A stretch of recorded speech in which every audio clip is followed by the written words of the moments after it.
মানুষের মৃত্যু কখন আসবে, কিভাবে আসবে, সেটা আমি আপনি জানি না। কি কারণে গেল আর কি কারণে হলো, সেটা আমি আপনি জানি না। তবে আমাদের প্রত্যেকের কাজ হবে সর্বসময়ে মৃত্যুকে স্মরণ করা। দুনিয়ার যত কাজ করি না কেন, মৃত্যু ছাড়া কোনো রাস্তা নেই। তাই মানুষের মরণের পরে বড় ভয়াবহ তিনটা জায়গা রয়েছে।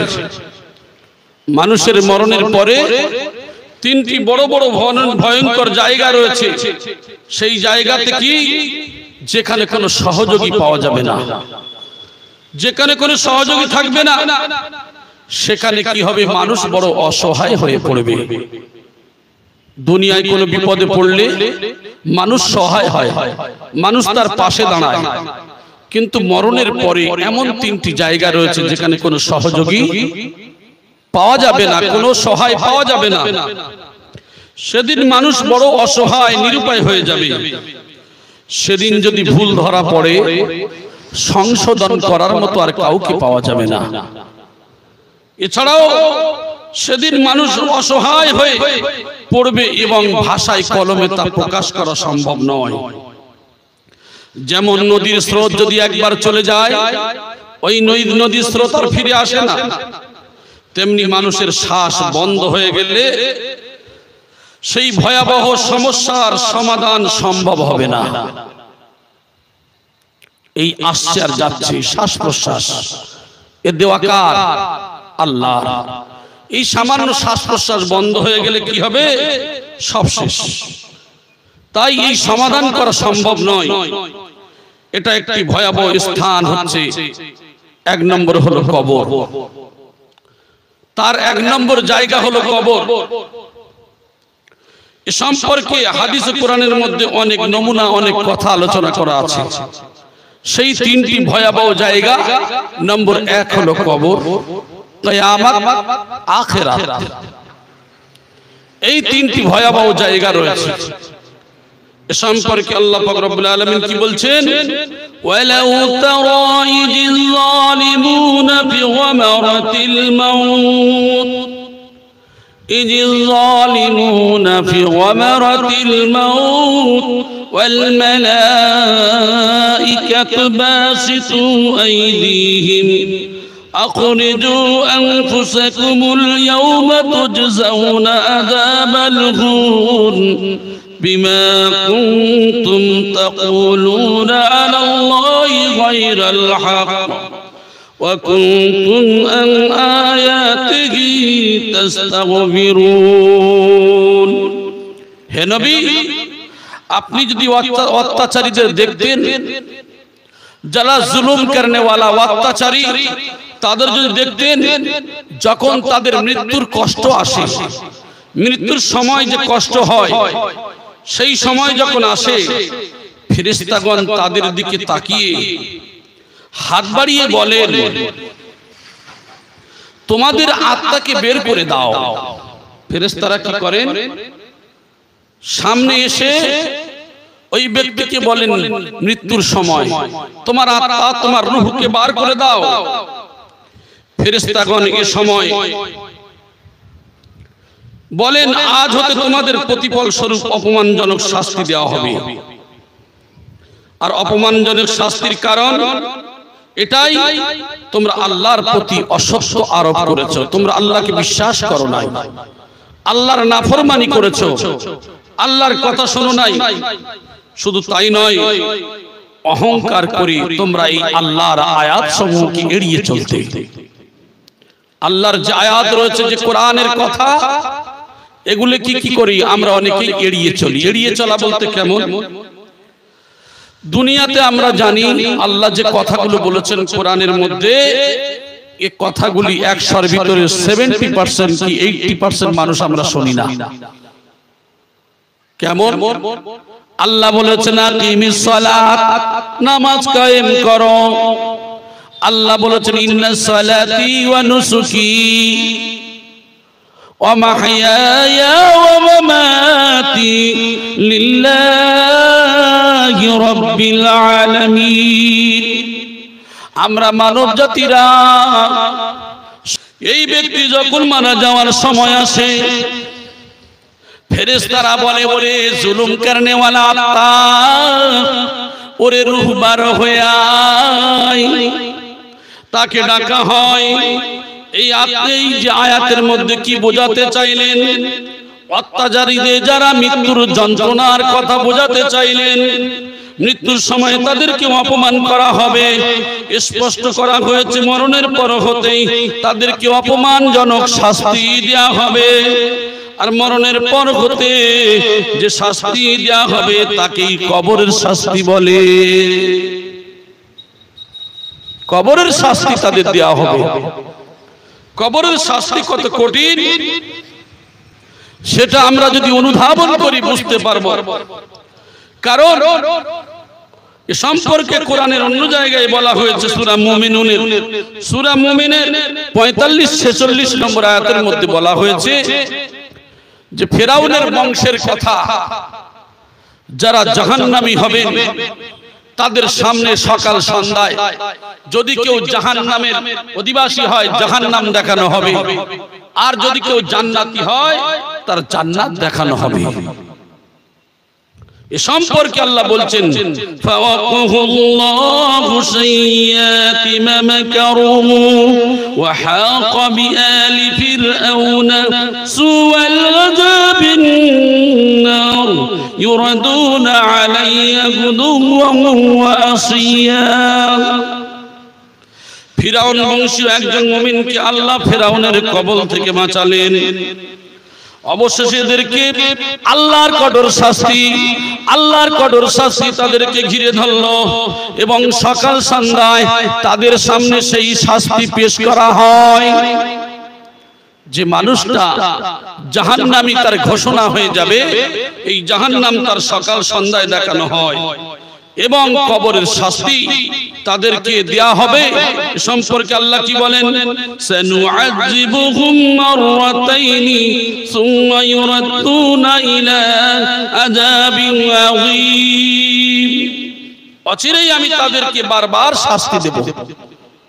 আল্লাহ সুবহানাহু ওয়া তাআলা বলছেন এদেরকে, এই জুলুম করনেওয়ালা ব্যক্তি যারা হবে এদেরকে আমি বারবার শাস্তি দেব। শুধু তাই নয়, এদের মহান কঠিন শাস্তির দিকে ফিরে যেতে হবে। এই আয়াতে বারবার শাস্তি বলে কবরের শাস্তি উল্লেখ করা হয়েছে। কবরের শাস্তি কত কঠিন সম্পর্কে বলা হয়েছে, ডান পাশের হাড়কে চূর্ণ বিচূর্ণ করে বাম পাশের পাঁজরের মধ্যে ঢুকিয়ে দেওয়া হবে। বাম পাশের হাড়কে ডান পাশের পাঁজরের হাড়ের মধ্যে ঢুকানো হবে। আমাদের যদি চাপ দেওয়া হয় দুই দিক থেকে, এই বুকের মধ্যে যে সিনার যে হাড় রয়েছে, একটা হাড় যদি কর্মর করে ভেঙে ভেঙে আরেকটা হাড়ের মধ্যে ঢোকে, আমরা দুনিয়ার নিয়মে কি শাস্তির কথা বুঝতে পারি। এই শাস্তি জুলুম করনেওয়ালা ব্যক্তি সে যাই যার প্রতি জুলুম করুক, ভাই ভাইয়ের প্রতি জুলুম করুক, স্বামী স্ত্রীর প্রতি, স্ত্রী স্বামীর প্রতি, পশু প্রাণীর প্রতি, যাই হোক যার উপরে হোক না কেন, যে পদ্ধতিতে জুলুম করবে তার শাস্তিটা হলো ঠিক ওইরূপ কঠিন শাস্তি দেওয়া হবে। আল্লাহ পাক রব্বুল আলামিন বলেন ইউসাব্বিতুল্লাহু আল্লাযীনা আমানু বিল কওলিস সাবিত। আল্লাহ পার্থিব জীবনে ও আখিরাতে অবিচল রাখবেন সে সকল লোককে যারা ঈমান এনেছে প্রতিষ্ঠিত বাণীতে, আমার এই বাণীর মধ্যে যারা ঈমান এনেছে এদেরকে আমি আল্লাহ পাক রব্বুল আলামিন কি করব, তাদের পার্থিব জীবনে আখিরাতের জীবনে আমি এদেরকে সঠিক ও সুন্দর জায়গার ব্যবস্থা করে দেব। এই সম্পর্কে বলা হয়েছে আনাস রাদিয়াল্লাহু তাআলা আনহু বর্ণনা, রাসূলুল্লাহ সাল্লাল্লাহু আলাইহি সাল্লাম বলেছেন, যখন মৃত ব্যক্তিকে কবরে রাখা হয় এবং তার সঙ্গীগণ কি করে সেখান থেকে ফিরতে থাকে, গ্রামের কোনো মানুষ যখন মারা যায় তার সঙ্গে দেখবেন মানুষ মাটি দেওয়ার জন্য, দাফন দেওয়ার জন্য যায়। কবরস্থান থেকে মানুষগুলো দাফন দেওয়ার পরে ফিরে চলে আসে। তাই বলছে যে ফিরে চলে আসার পরে কি করে, তখন সে ফিরতে না ফিরতেই তাদের পায়ের আওয়াজ না শেষ হওয়া মাত্র তাদের কি হয়, তাদের ফিরে যেতে না যেতে তাদের নিকট দুজন ফেরেশতা চলে আসে। সেই দুইজন ফেরেশতা যখন আসেন, আসার পরে কি করেন, উঠিয়ে বসান। তাদেরকে উঠিয়ে বসিয়ে তারপর নবী করিম সাল্লাল্লাহু আলাইহি সাল্লামের প্রতি ইশারা করা হয়। কি করা হয়? জিজ্ঞাসা করা হয়, তুমি কি দুনিয়াতে এই ব্যক্তি সম্পর্কে ধারণা করতে? মুমিন ব্যক্তি তখন বলবে, আমি সাক্ষ্য দিচ্ছি যে তিনি আল্লাহর দাস ও তার রাসূল। একবার জোরে বলি সুবহানাল্লাহ। মুমিন ব্যক্তিরা বলে দেবে। তখন তাকে বলা হয়, এই দেখি নাও জাহান্নাম। জাহান্নাম তারে দেখানো হবে। এই জায়গাটা বড় কঠিন জায়গা। তোমার স্থানে এই জঘন্য জায়গা ছিল, কিন্তু তুমি আল্লাহকে রাজি খুশি করেছো, তুমি ঈমানদার মুমিন হয়েছো, তুমি আল্লাহর প্রতি বিশ্বাস করেছো। এই জন্য করে তোমার জন্য এই জায়গাকে পরিবর্তন করে দিয়ে তোমাকে জান্নাত দান করা হয়েছে। জোরে বলি সুবহানাল্লাহ। আর কি করবেন? এই জান্নাত এমন একটা জায়গা, যে জায়গা তার জন্য পরিবর্তন করে দিয়ে জাহান্নাম থেকে জান্নাত দান করেছেন, এবং এই স্থান দেখে সে খুশি হবে। কিন্তু মৃত্যু যদি মুনাফিক বা অবিশ্বাসীর হয়, তখন তাকে বলা হয়, দুনিয়াতে তুমি এই ব্যক্তি সম্পর্কে কি ধারণা করতে? তখন সে বলে, আমি বলতে পারি না। মানুষ যা বলতো আমিও তাই বলতাম, প্রকৃত সত্য কি ছিল তা আমার জানা নেই। আল্লাহর নবীকে দেখানো হবে আর বলা হবে, তুমি কি একে দেখেই কি বুঝতে পারো? এই ব্যক্তি তখন বলে, আমার জানা নেই, আমি জানি না। তখন তাকে বলা হয়, তোমার বিবেক দ্বারা তোমার বোঝার চেষ্টা করনি কেন? তোমার বিবেক দিয়েছি, বুদ্ধি দিয়েছি, আকল দিয়েছি, এর দ্বারা তুমি অনুধাবন করো না কেন? আল্লাহ পাক রব্বুল আলামিন এই যে কিতাব পাঠিয়েছেন, কিতাব পড়ার চেষ্টা করনি কেন? অতঃপর তাকে কি করা হবে? লোহার হাতুড়ি দ্বারা এমন ভাবে পিটাতে শুরু করা হবে, পিটানির চোটে সে হাউমাউ করতে থাকবে। ফেরেশতা কি করবে? তার হাতুড়ি থাকবে, এই হাতুড়ি দিয়ে তার আঘাত করতে থাকবে এবং সে জোরে চিৎকার করতে থাকবে। শুধু মানুষ আর জিন ছাড়া সবাই এই চিৎকার শুনতে পাবে। তাহলে এই হাদিস দ্বারা আমরা কি বুঝতে পারি? যে মরণের পরে মানুষের প্রশ্নের মুখোমুখি হতে হবে, আমাদের সওয়াল করতে হবে।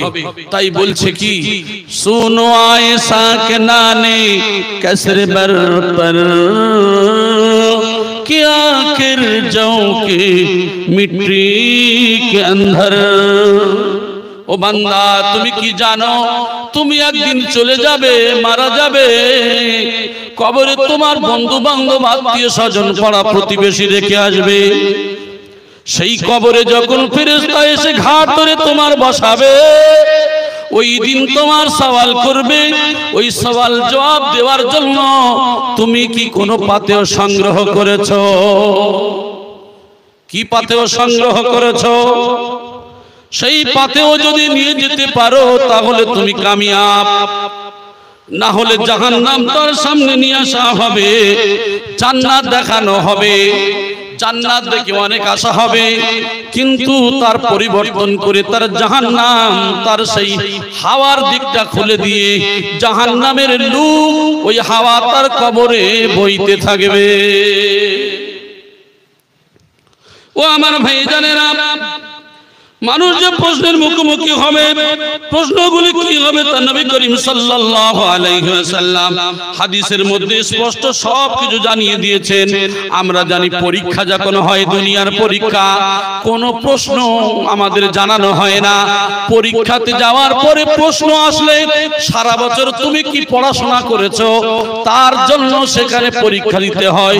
কিন্তু মরণের পরে কি প্রশ্ন হবে, কি উত্তর দিতে হবে, আমার আপনার রাসূল সাল্লাল্লাহু আলাইহি ওয়াসাল্লাম তিনি সব জানিয়ে দিয়েছে, সব বলে দিয়ে গেছে যে এই প্রশ্ন হবে, এই তার উত্তর হবে। কিন্তু আমরা জানার পরে যদি না করি তাহলে আমাদেরকে কেন পিটানো হবে এবারে বুঝে দেখেন। সেই জন্য করে রাসূল করিম সাল্লাল্লাহু আলাইহি ওয়াসাল্লাম স্পষ্ট বলে দিয়েছেন এবং তার উত্তর বলে দিয়েছেন, কবরে যথাযথ উত্তর না দিতে পারলে তার পরিণাম হবে বড় ভয়াবহ। কারণ প্রশ্ন উত্তর বলার পরে যদি না পারা যায় তাহলে মাস্টারের রাগ হবে না? হবে না?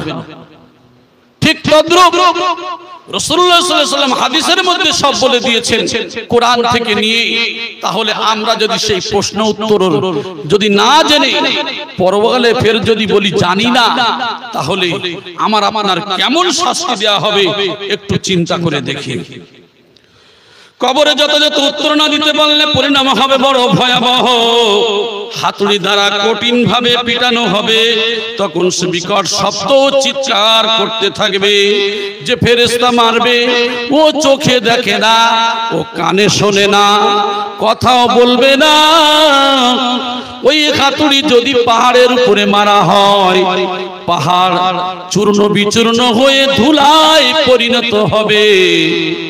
এই হাতুড়ি দিয়ে মানুষকে অত্যাচার করবে, এই হাতুড়ি দিয়ে মানুষকে মারবে, এই বিকট শব্দ এত জোরে চিৎকার করতে থাকবে, মানুষের জিন ছাড়া পৃথিবীর যত কীট পতঙ্গ জড় বস্তু রয়েছে সব কিছু তখন শুনতে পাবে। হাদিসের মধ্যে বলা হয়েছে, আব্দুল্লাহ ইবনে উমর রাদিয়াল্লাহু তাআলা আনহুর বর্ণনা, রাসূলুল্লাহ সাল্লাল্লাহু আলাইহি ওয়াসাল্লাম বলেছেন, যখন তোমাদের মধ্যে কোনো ব্যক্তি মারা যায় তখন তার স্থায়ী স্থান সকাল সন্ধ্যায় তার সামনে পেশ করা হয়। মানুষ যখন মারা যাবে কবরে রেখে আসা হবে, ওই মানুষের যে স্থান হবে ওই স্থানটা সকাল সন্ধ্যায় তাকে দেখানো হয়। যদি জাহান্নামী হয় জাহান্নাম দেখানো হবে, জান্নাত হয় জান্নাত দেখানো হবে। একজন যদি ব্যক্তির ফাঁসির অর্ডার হয়ে যায়, অর্ডার হয়ে যাওয়ার পরে আর একজন ব্যক্তি তার সামনে যদি ফাঁসি দেওয়া হয়, ওই মানুষটা যদি দাঁড়িয়ে দাঁড়িয়ে ফাঁসির আসামি একজনকে ফাঁসি দিতে দেখে, তাহলে তার মনের কেমন কষ্ট হয়। তার যত হালুয়া ফলুয়া কালিয়া কোপ্তা যত ধরনের পৃথিবীর ভালো খাবার আছে যদি দেওয়া যায়, তার মনে কোনোদিন চাইবে না আমি এটা খাই। কারণ মৃত্যুর কষ্টটা সে সচক্ষে দেখছে যে ফাঁসির কত যন্ত্রণা, ফাঁসির কত জ্বালা। হে মানুষ, ঠিক তদ্রূপ জাহান্নামী ব্যক্তি জান্নাতি ব্যক্তি, ওই মানুষটা তখন জাহান্নামে যাবে না। শুধু মরণের পরে তার যে জায়গাটা হবে শুধু দেখানোর কারণে তার পরিস্থিতি কি ঘটবে। আর সম্পর্কে রাসূলুল্লাহ সাল্লাল্লাহু আলাইহি ওয়াসাল্লাম বলেছেন, যখন তোমাদের মধ্যে কোনো ব্যক্তি মারা যায় তখন সেই স্থান সকাল সন্ধ্যায় তার সামনে পেশ করা হয়। সে যদি জান্নাতি হয় তাহলে জান্নাতের স্থান তার সামনে পেশ করা হয়, আর যদি জাহান্নামী হয় তাহলে জাহান্নামের স্থান তার সামনে পেশ করা হয় এবং বলা হয় যে হচ্ছে তোমার আসল স্থান। কবরে থেকে যদি দেখানো হয়, জান্নাতি ব্যক্তিরা তো আনন্দ পাবে, আর জাহান্নামী ব্যক্তিরা তাদের মনের কষ্ট শুরু হয়ে যাবে। কিয়ামতের দিন আল্লাহ পাক রব্বুল আলামিন তোমাকে এখানেই পাঠাবেন, জান্নাতি ব্যক্তির জান্নাতে পাঠাবেন, জাহান্নামী ব্যক্তির জাহান্নামে পাঠাবেন। এই জন্য করে দুনিয়াটা হলো আখিরাতের খেতিবাড়ি। এই দুনিয়ায় কি করতে হবে? আমাদের বেশি বেশি আল্লাহর ইবাদত করতে, আল্লাহর জন্য হতে হবে। এই আল্লাহর জন্য যদি না হয় সব বেকার হয়ে যাবে, সেই দিনকে ধরা পড়তে হবে। তাই প্রতিদিন সকাল সন্ধ্যায় কবরবাসীর সামনে জাহান্নাম অর্থাৎ জান্নাত যদি পেশ করা হয় এবং বলা হয় এটাই তোমার আসল স্থান, তাকে জাহান্নাম দেখিয়ে সর্বদা আতঙ্কিত করা হয়। জাহান্নামী ব্যক্তিদের সর্বদা দেখানো হবে আর তাতে আতঙ্কিত করা হয়। কেন? তুমি দুনিয়াতে নাফরমানি করেছো, আমার আয়াতকে তুমি অস্বীকার করেছো, নাফরমানি করেছো। দুনিয়ায় রাসূল, নবী, সাহাবা, তাবেঈন, আইম্মায়ে মুজতাহিদিন, ওলি আল্লাহ, আলেম সব দিনের দাওয়াত দিয়েছে, কিন্তু তুমি না দেখার ভান করেছো। আজকের তুমি দেখো, অতএব তোমার এই যে আতঙ্কিত করা হবে এই ব্যক্তির জন্য। عن عائشة قالت أن يهودية دخلت عليها فذكرت عذاب القبر فقالت لها عاذك الله من عذاب القبر فسألت عائشة رسول الله صلى الله عليه وسلم عن عذاب القبر فقال نعم عذاب القبر حق. قالت عائشة فما رأيت رسول الله صلى الله عليه وسلم بعد صلى صلاة إلا تعوذ بالله من عذاب القبر. আয়েশা রাদিয়াল্লাহু তাআলা আনহা বলেন, একদা এক ইহুদি মহিলা তার নিকট আসলো এবং কবরের আযাবের কথা উত্থাপন করে বলল, আয়েশা, আল্লাহ আপনাকে কবরের শাস্তি হতে রক্ষা করুন। হযরত আয়েশা রাদিয়াল্লাহু তাআলা আনহা রাসূলুল্লাহ সাল্লাল্লাহু আলাইহি ওয়াসাল্লামকে কবরের শাস্তি সম্পর্কে জিজ্ঞাসা করলেন। ইয়া রাসূলুল্লাহ সাল্লাল্লাহু আলাইহি ওয়াসাল্লাম বললেন, আল্লাহর নবী গো, কবরের শাস্তি কি সত্য? হ্যাঁ, কবরের শাস্তি সত্য। আয়েশা রাদিয়াল্লাহু তাআলা আনহা বলেন, তারপর হতে আমি রাসূলুল্লাহ সাল্লাল্লাহু আলাইহি ওয়াসাল্লামকে যখন নামাজ আদায় করতে দেখতাম সব সময়ের জন্য তিনি কবরের আযাব থেকে পরিত্রাণ চাইতেন, কবরের আযাব থেকে পরিত্রাণ চাইতেন। আল্লাহুম্মা ইন্নী আউযু বিকা মিন আযাবিল কবর। ইমাম সাহেবরা দোয়া চাই, আল্লাহুম্মা ইন্নী আউযু বিকা মিন আযাবিল কবর, আল্লাহুম্মা ইন্নী আউযু বিকা মিন আযাবিল জাহান্নাম ওয়া আউযু বিকা মিন ফিতনাতিদ দাজ্জাল ফিতনাতিল মাসীহিদ দাজ্জাল ওয়া আউযু বিকা মিন ফিতনাতিল মাহইয়া ওয়াল মামাত। এই দোয়া চান কেন? আল্লাহ গো, জীবন মরণের ফিতনা বড় কঠিন, আল্লাহ এর থেকে আমাকে নাজাত দেন। আল্লাহ জাহান্নামের আযাব থেকে নাজাত দেন, কবরের আযাব থেকে নাজাত দেন। ওগো আল্লাহ, দাজ্জালের ফিতনা থেকে আমার নাজাত দেন। আল্লাহর নবী সাল্লাল্লাহু আলাইহি ওয়াসাল্লাম প্রত্যেক ওয়াক্তে যখন নামাজ আদায় করতেন এই দোয়া তিনি বারবার করতেন, আল্লাহুম্মা ইন্নী আউযু বিকা মিন ফিতনাতিল কবর ওয়া আউযু বিকা মিন ফিতনাতিল জাহান্নাম ওয়া আউযু বিকা মিন ফিতনাতিল মাহইয়া ওয়াল মামাত ওয়া আউযু বিকা মিন ফিতনাতিল মাসীহিদ দাজ্জাল। এই দোয়া করতেন, আর দোয়া করতেন, আল্লাহুম্মা হাসিবনি হিসাবান ইয়াসীরা। এই সমস্ত দোয়াগুলো করতেন কারণ আল্লাহ গো, আমার জন্য সহজ করে দিন। আমাকে যখন হিসাব নেবেন আল্লাহ, আমার জন্য হিসাবকে সহজ করে দেন। রাসূলুল্লাহ সাল্লাল্লাহু আলাইহি ওয়াসাল্লাম দোয়া চাইছেন, আর আমাদের পরিস্থিতি আমরা কি করি? আমরা যদি দোয়া না চাই আমাদের পরিস্থিতি কি হবে? মৃত্যুর কষ্টটা কি আছে, যে মরেছে সে জানে। আমি এর আগে হয়তো আলোচনা করেছিলাম, মানুষ মৃত্যুর সময় এত জাকালদানি হবে, এত কষ্ট হবে, ওই মানুষ বলতে থাকবে, হাত্তা ইদা জাআ আহাদাহুমুল মাউত ক্বালা রাব্বিরজিউন লাআল্লি আ'মালু সালিহান ফীমা তারাকতু কাল্লা ইন্নাহা কালিমাতুন হুয়া কাইলুহা ওয়া মিন ওয়ারাইহিম বারযাকুন ইলা ইয়াউমি ইউবাসুন। কোরআনে কারীমের মধ্যে বলছে, যখন কারো মৃত্যু চলে আসে ওই ব্যক্তি বলে, ও রব আল্লাহ, আমাদেরকে ফেরত পাঠিয়ে দেন। আল্লাহ গো, দুনিয়ায় যা ছেড়ে এসেছি, নামাজ পড়ি নাই নামাজ পড়বো, রোজা রাখি নাই রোজা রাখবো, যাকাত দিই নাই যাকাত দেব, হজ করি নাই হজ করব, দুনিয়ার যত কাজ ছেড়ে এসেছি আল্লাহ আমাদেরকে ছেড়ে দেন, এইবারে সব কাজ করে আসবো। আল্লাহ কি বলেন? কাল্লা, কখনো নয়। ইন্নাকা কালিমাতুন হুয়া কাইলুহা, এটা তোমার জবানের কথা, অন্তরের কথা নয়। তোমার 60 বছর সময় দিলাম, 70 বছর 100 বছর সময় দিলাম, তুমি কাজ করে আসতে পারলে না, এখন বলছো সব কাজ করে আসবো। না না, আর সময় দেয়া হবে না। আমার সোনার ভাইয়েরা, মৃত্যুর সময় যখন আসবে, ছেলে মেয়ে আত্মীয় স্বজন পাড়া প্রতিবেশী সবাই ঘিরে বসে থাকবে।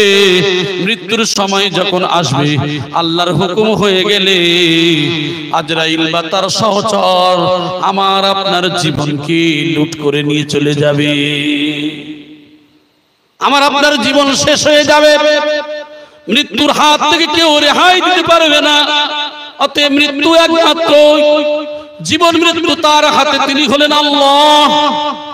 এই আল্লাহর হাতে যদি জীবন মৃত্যু হয়, তাহলে মানুষ কিসের অহংকার, কিসের এত দেমাগ, কিসের অহংকার?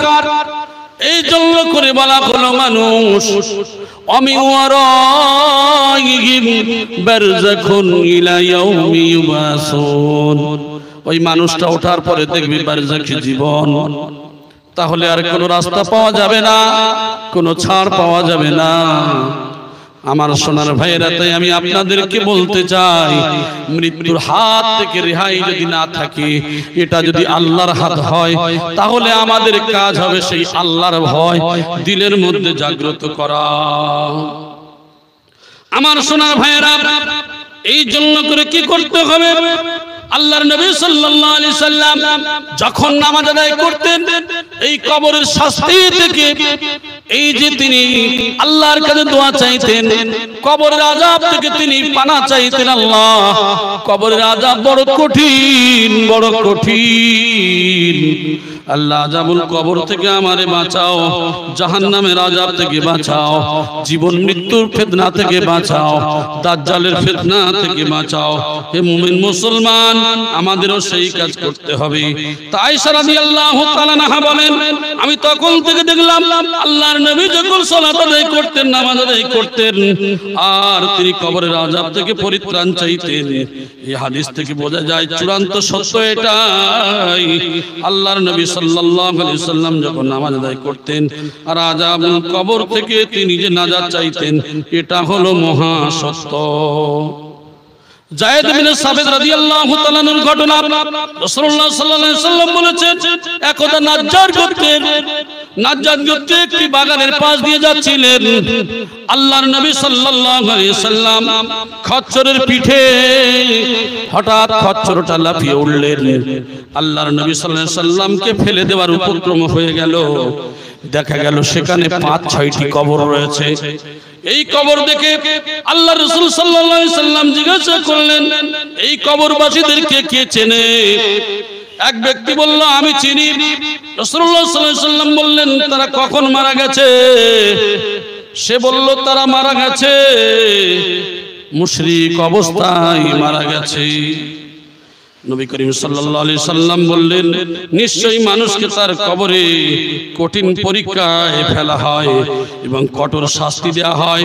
কবরের শাস্তির ভয়ে তোমরা কবর দেওয়া ত্যাগ করবে, না হলে আমি আল্লাহর নিকট দোয়া করতাম যেন আল্লাহ তোমাদের কবরের শাস্তি শুনিয়ে দেয়।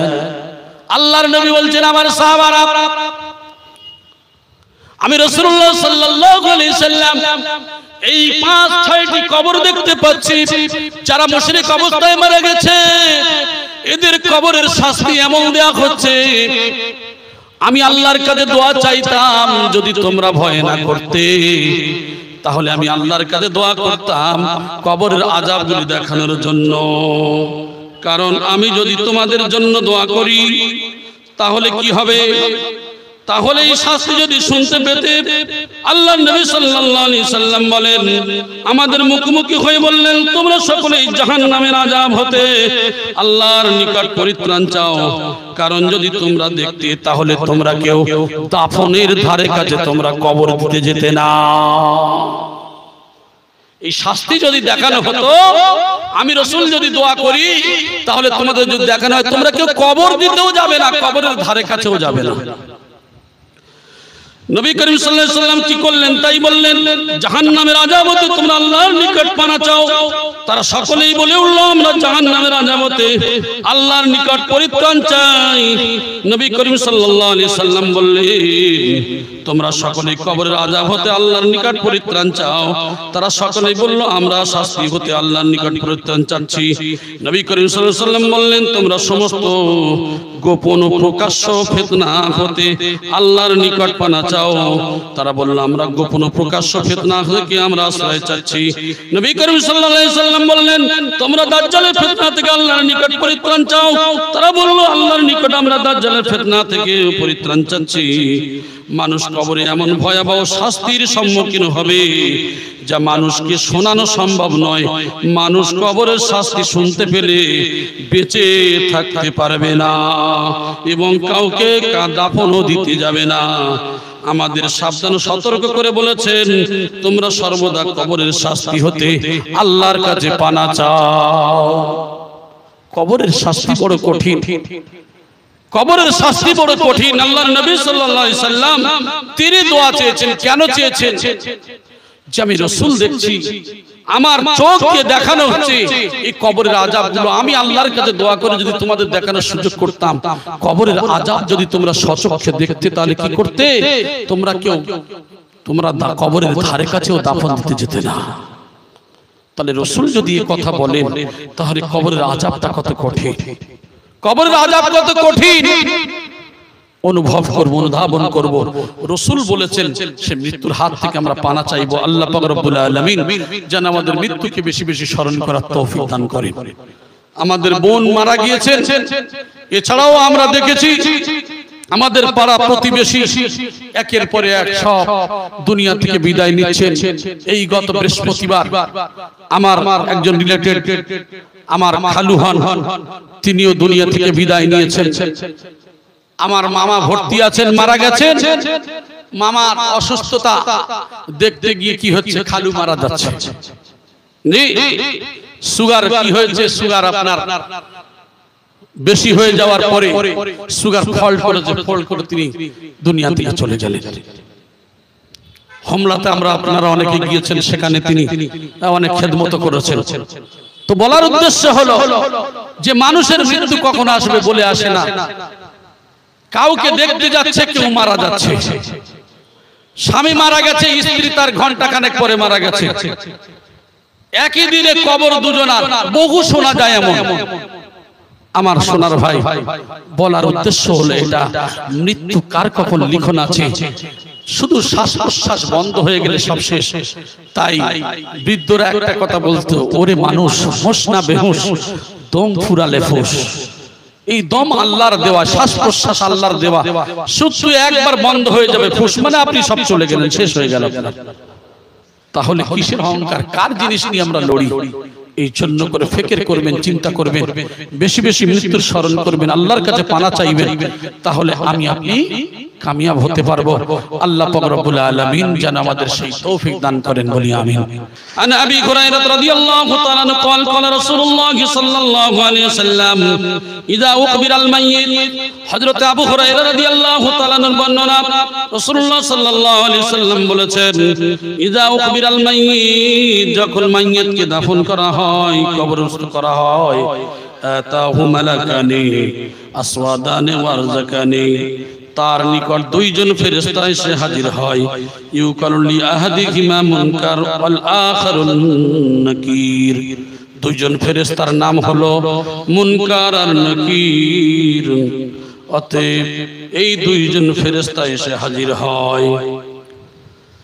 ফায়াকুলানি মা কুনতা তাকুলু ফি হাযার রাজুল। তাকে জিজ্ঞাসা করা হয়, মা কুনতা তাকুলু ফি হাযার রাজুল, এই ব্যক্তির দিকে ইশারা করবেন, এই ব্যক্তিকে তুমি কি চিনো? অর্থাৎ রাসূলুল্লাহ সাল্লাল্লাহু আলাইহি সাল্লামের দিকে তাকিয়ে বলা হয়, এই ব্যক্তিকে কি চিনো? ফায়াকুলু, তখন তিনি বলেন, হুয়া আব্দুল্লাহি ওয়া রাসূলুহু, তিনি হলেন আব্দুল্লাহ, আল্লাহর দাস ও তার বান্দা ও রাসূল।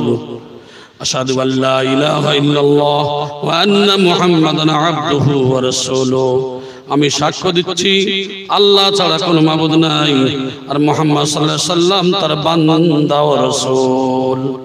فيقولان قد كنا نعلم انك تقول هذا ثم يسلق في قبره 70 جراحا في 70 وينور له فيها ثم يقال له نم فيقول ارجع الى اهلي فاخبره। বলা হয়েছে ওই ব্যক্তির কবরটা কি হয়, 70 হাত লম্বা হয়ে যায়। জোরে বলি সুবহানাল্লাহ। কি হয় ওই ব্যক্তি, ওই মুমিন ব্যক্তি, মৃত ব্যক্তি মুমিন হলে তার উত্তর তো হয়ে যাবে। শুধু তাই নয়, 70 হাত করে দেওয়া হবে, দৈর্ঘ্য প্রস্থ তার বড় করে দেওয়া হবে। এখন আমরা অনেকেই জানি 3.5 হাত কবরে রেখে আসা হয়, 70 হাত কবর লম্বা চওড়া হবে, এগুলো হাদিসে বলা হয়, কিন্তু আমরা তো দেখতে পাই না। ঠিকই আছে, আমরা উপরে দেখতে পাই না, কিন্তু ওই মুমিন ব্যক্তি সে বুঝতে পারবে ওই কবরের লম্বা চওড়া বিষয়টা। অতএব সেটা পরজাকি জীবনের ইতিহাস, সে তার রূহ তার আত্মা বুঝতে পারবে, এটা দুনিয়ার জীবনে কেউ বুঝতে পারবে না। আমার ভাই জানেরা, তাহলে কি হবে? এই যে দৈর্ঘ্য 70 হাত করে দেওয়া হবে, অনেক প্রশস্ত করে দেওয়া হবে, এবং সেখানে আলোর ব্যবস্থা করে দেওয়া হবে, লাইটের ব্যবস্থা করে দেওয়া হবে। আমরা তো দেখতে পাচ্ছি কবর অন্ধকার জায়গা, কিন্তু সেখানে লাইটের ব্যবস্থা হবে। আমরা মনে করি কি দুনিয়ার জীবনে এই লাইট না আল্লাহর দেওয়া লাইট এর থেকে উত্তম হবে? জোরে বলেন সুবহানাল্লাহ। সেই রূহ, সেই আত্মা, সেই কবরবাসী বুঝতে পারবে, সেই মুমিন ব্যক্তি বুঝতে পারবে। এবং কি হবে? তারপর তাকে বলা হবে কানামাতিল আরুস, তুমি এখন তুলার মতো, বরের মতো, বর যেমন বাসর ঘরে ঘুমায় ঠিক ওই রূপ তুমি এই বাসর ঘরের মতো ঘুমিয়ে থাকো। সুবহানাল্লাহ। তখন সে বলে না, আমি আমার পরিবারের নিকট ফিরে যেতে চাই। ফেরেশতাগণ বলে, তুমি এখানে বাসর ঘরের দুলার নাই, বাসর ঘরের মতো তুমি কি করো? আনন্দে ঘুমাতে থাকো। যাকে তার ইচ্ছা তার পরিবারের সর্বাধিক প্রিয়জন ব্যতীত আর কেউ ঘুম ভাঙাতে পারবে না। আর না হলে যতদিন পর্যন্ত আল্লাহ তাকে এই বিছানা থেকে, এই শয্যাস্থান থেকে না ঘুম থেকে উঠাবেন, ততক্ষণ সে উঠবে না। যদি মৃত ব্যক্তি মুনাফিক হয়, তাহলে সে বলে লোকে তার সম্পর্কে যা বলতো আমি তাই বলতাম। তাকে ইশারা দিয়ে বলা হবে, এই ব্যক্তি সম্পর্কে কি জানো? বলে লাদ্রি, আমি কিছুই জানি না, কিছুই জানি না। বলে তুমি কোনোদিন বিবেক শক্তি দিয়ে কি বিচার করো নাই, চিন্তা করো নাই? বলে না, লোকে যা বলতো আমি তাই বলতাম, কারণ আমার জানা নেই তিনি কে। তখন ফেরেশতাগণ বলেন, আমরা জানতাম যে তুমি এই কথাই বলবে। ওই ব্যক্তি হলো অবিশ্বাসী, ওই ব্যক্তি হলো নাফরমান, ওই ব্যক্তি হলো জুলুম করনেওয়ালা, এই ব্যক্তি আল্লাহর আয়াতসমূহ অস্বীকার করনেওয়ালা, দিন ধর্ম বলে কিছু বোঝে নাই। এমন ব্যক্তি যারা অস্বীকার করবে আল্লাহর কোরআনের প্রতি, তাকে বলা হবে রাসূলুল্লাহ সাল্লাল্লাহু আলাইহি সাল্লামকে সামনে নিয়ে, এই ব্যক্তি সম্পর্কে তুমি কি জানো? সে বলবে না, আমি কিছুই জানি না, আমার কোনো ধ্যান ধারণাই নাই। তুমি কে কথাই বলবে আমি জানি। তারপরে জমিনকে বলা হয়, তোমরা এর উপর মিলে যাও। সুতরাং জমিন তার উপরে এমন ভাবে মিলে যায় যাতে তার এক পাশের হাড় অপর দিকে চলে যায়। মুমিন ব্যক্তির 70 হাত দৈর্ঘ্য আর 70 হাত প্রস্থ কবর বড় হবে। আর মুনাফিক অবিশ্বাসীর দল যখন মারা যাবে, এই ব্যক্তি যখন উত্তর না দিতে পারবে, এই কবর এমন ভাবে মিলে যাবে তার এক পাশের হাড় আর এক পাশে চলে যাবে। সেখানে সে এভাবে শাস্তি ভোগ করতে থাকবে কিয়ামত পর্যন্ত। এই শাস্তি কিয়ামতের দিন আল্লাহ তাকে তার স্থান হতে উঠাবেন। এই শাস্তি সে পেতেই থাকবে, কবরের আযাব। এখন তো হাসরের ময়দানে যাওয়া বাকি। আবার হিসাব নিকাশের পরে জাহান্নাম যদি হয়ে যায়, তার থেকে আরো কত কঠিন জায়গা। সেই জন্য করে মৃত ব্যক্তিকে কবরে রাখার পরে ভয়াবহ আকৃতিতে দুজন ফেরেশতা আসেন। তাদেরকে এই অবস্থায় যখন দেখতে পান, ঈমানদার মুমিন খুশি হবে, তাদের কোনো সমস্যা হবে না। আর ঈমান হারা হবে যখন, তাদের কষ্ট আর কষ্ট শেষ হবে না। এই জন্য করে হাদিস অনেক লম্বা চওড়া, আমি বাংলাটুকু আপনাদের সম্মুখে বলছি। হযরত বারা ইবনে আযিব রাদিয়াল্লাহু তাআলা এর বর্ণনা, রাসূলুল্লাহ সাল্লাল্লাহু আলাইহি ওয়াসাল্লাম বললেন, কবরে মুমিন বান্দার নিকট দুজন ফেরেশতা আসেন এবং তাকে উঠিয়ে বসানো অথবা তাকে জিজ্ঞেস করেন, তোমার প্রতিপালক কে? অর্থাৎ তোমার রব কে? সে বলে, আমার প্রতিপালক হলো আল্লাহ, আমার রব হলো আল্লাহ। তারপর জিজ্ঞাসা করেন, তোমার দিন কি? সে বলে, আমার দিন ইসলাম। পুনরায় জিজ্ঞাসা করা হয়, যেই লোকটি তোমাদের মাঝে প্রেরিত হয়েছিলেন তিনি কে? সে বলে তিনি আল্লাহর রাসূল সাল্লাল্লাহু আলাইহি সাল্লাম। তখন ফেরেশতাগণ তাকে বলেন তুমি কিভাবে তা জানতে পারলে? সে বলে আমি আল্লাহর কিতাব পড়ে জেনেছি এবং তা দেখেছি, তার প্রতি ঈমান এনেছি ও তাকে সমর্থন করেছি। নবী করিম সাল্লাল্লাহু আলাইহি সাল্লাম বললেন এই হলো আল্লাহর বাণী, ইউসাব্বিতুল্লাহু আল্লাযীনা আমানু বিল কওলি সাবিত। যারা আল্লাহর প্রতি ঈমান এনেছে আল্লাহ তাদেরকে কলেমায়ে শাহাদাতের উপর অটল রাখবেন। যারা প্রকৃত ঈমান আনে আল্লাহর রাসূল জানিয়ে দিলেন যে কোরআনের এই আয়াত দ্বারা এটাই প্রমাণ হয় যে একমাত্র আল্লাহ পাক রব্বুল আলামিন কলেমায়ে শাহাদাতের উপরে তাদের অটল রাখবেন। তারপর নবী করিম সাল্লাল্লাহু আলাইহি সাল্লাম বললেন এই সময় আকাশ হতে আল্লাহ তাআলা বলেন আমার বান্দা সঠিক বলেছে, সুতরাং তার জন্য জান্নাতের একটি বিছানা বিছিয়ে দাও। একবার জোরে বলি সুবহানাল্লাহ। জান্নাতের বিছানা বিছিয়ে দেওয়া হবে, তাকে জান্নাতের পোশাক পরিয়ে দাও, জান্নাতের পোশাক পরিয়ে দেওয়া হবে। তার জন্য কবর হতে জান্নাতের দিকে একটি দরজা খুলে দাও, সুতরাং তার জন্য তাই করা হবে, তার দিকে একটা দরজা খুলে দেওয়া হবে। নবী করিম সাল্লাল্লাহু আলাইহি সাল্লাম বলেন ফলে তার দিকে জান্নাতের সুগন্ধি আসতে থাকবে এবং ওই দরজা তার দৃষ্টির সীমা পর্যন্ত প্রশস্ত করে দেওয়া হয়। নবী করিম সাল্লাল্লাহু আলাইহি সাল্লাম অবিশ্বাসীর মৃত্যু প্রসঙ্গে উল্লেখ করে বলেন তার আত্মাকে তার দেহে ফিরিয়ে আনা হয়। তারপর দুজন ফেরেশতা তাকে উঠিয়ে বসান এবং জিজ্ঞাসা করেন তোমার প্রতিপালক কে? তখন সে বলে হায় হায় আমি কিছুই জানি না। এই অবিশ্বাসী ব্যক্তি এর যখন জিজ্ঞাসা করে তোমার রব কে, সে বলে হায় হায় আমি জানি না। তারপর তারা ইশারা করে বলেন ওই লোকটিকে যিনি তোমাদের মধ্যে প্রেরিত হয়েছিলেন। সে পুনরায় বলে হায় হায় আমি কিছুই জানি না। তারপর আকাশ থেকে একজন আহ্বানকারী বলেন সে মিথ্যা বলেছে। সে কি বলেছে? মিথ্যা বলেছে। কারণ কিছুদিন আগে এক জায়গায় দেখছিলাম একজন বয়স্ক মানুষ দাঁড়িয়েও আছে ভালো, তো তাকে জিজ্ঞাসা করা হচ্ছে বলে কি আমাদের শেষ নবীর নাম কি? তো সে অনেক চিন্তা ভাবনা করে বলছে বলে হাসিনা। নাউযুবিল্লাহ, আস্তাগফিরুল্লাহ। মুসলমানের অবস্থা আছে না নাই কথা বলে? ওই দেখবেন বাংলাদেশের বিভিন্ন ইউটিউবাররা এখন তো বিভিন্ন পদ্ধতিতে বিভিন্ন ধারা করে, তো তার মধ্যে ইসলামিক কিছু ভালো কাজ তারা করেন ইসলামিক কিছু শেখানোর জন্য। তো এই ব্যক্তি জিজ্ঞাসা করছেন যে আমাদের শেষ নবীর নাম কি? তিনি বলছেন হাসিনা। তো আমাদের মধ্যে মুসলমান এমন পাওয়া যাবে যারা নবীর নাম আজ পর্যন্ত জানে না, কিন্তু কোন সিনেমার নাম করলে কোন নায়ক নায়িকা আছে এটা বলে দেবে। সন্ধ্যা এত সেকেন্ডে, এত মিনিটের এত সেকেন্ডে কোন সিরিয়াল হবে সেটা জানে। দুনিয়ার এই সমস্ত কাজগুলি এরা বলে দিতে পারে, কিন্তু বর্তমান জামানায় এমন মানুষ পাওয়া যাবে যারা নবীর নাম জানে না, নবীর প্রতি দরুদ পড়তে হয় জানে না, কলেমা তারা জানে না।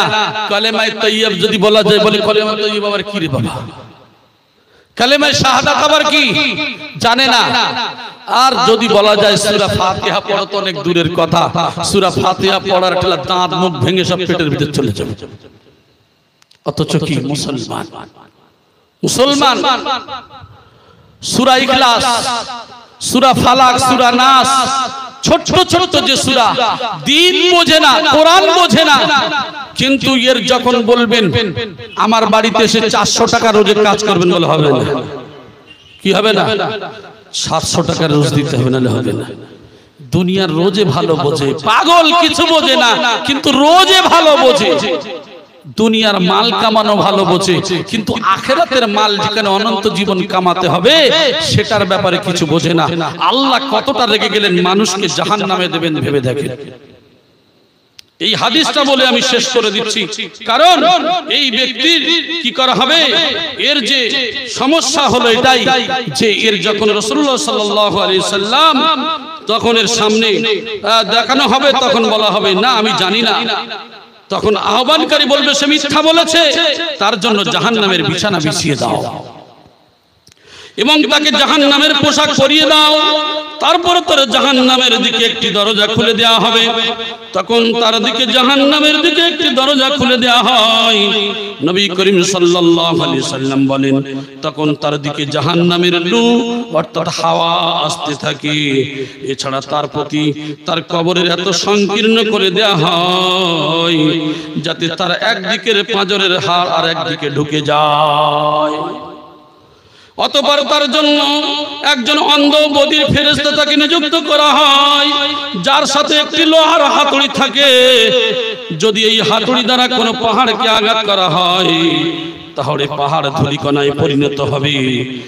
আর এই ফেরেশতা এই হাতুড়ি দ্বারা তাকে এত জোরে আঘাত করবে আর সে আঘাতের চোটে বিকট চিৎকার করবে, মানুষও চিন ব্যতীত সবাই শুনতে পাবে। সঙ্গে সঙ্গে সে মাটির সাথে মিশে যাবে। তারপর আবার তার দেহে আত্মা ফিরিয়ে দেওয়া হয়। এভাবে তার শাস্তি চলতেই থাকবে, চলতেই থাকবে।